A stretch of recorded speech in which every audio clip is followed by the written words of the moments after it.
My father inspires me. He's one of the pioneers of the Chinese restaurant industry. And to me, that is one of the most difficult, I would say, job or a lifestyle. Working in the Chinese restaurant industry, we have to take a lot of risk in preserving tradition while making it relevant for all diners ahead. So I always believe in this philosophy: if something is forgettable, forget it. So we work very hard in creating a memorable dining experience, creating recipes that are very daring, but at the same time, tradition defying, but also relevant to every diner there is. Last year, I finally did a TED Talk, and to me, I think I owe it back to my drama classes. That gave me the confidence to be on stage, that gave me the confidence to speak.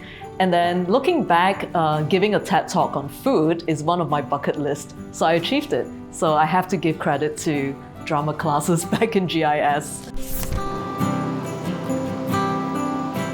It's important to me that my team feels empowered and don't feel limitations in what they can contribute to the company and can just really take full ownership of their roles. And I always encourage my team members to think outside the box and just share ideas and not have a rigid hierarchy that may deter them from expressing themselves fully or just being more proactive. I feel like garden school really brought me out of my shell and made me a more well-rounded person. It was much more than just getting an education.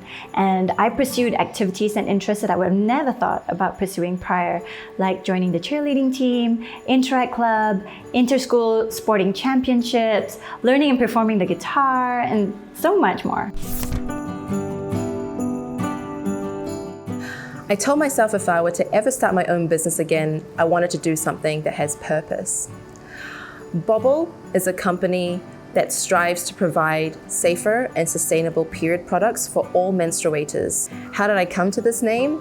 Well, when I was at the early ideation phase and doing research about this industry and period products, I wanted to name my documents, and Alea, my daughter, who was about 1.5 at the time, who had just started to learn how to speak, she was trying to say the word bubble, but it sounded like bobble. So I ended up taking that word and naming my documents. Now, during my time in school as a teenager, I faced many challenges in different facets, as teenagers do. And I found that during my journey in GIS, I grew to be more resourceful and resilient during that time. And so by the time I graduated, I found that I had grown in my own self-confidence. I was definitely more driven and ambitious, and I had a clearer vision of what I wanted to achieve in my professional life.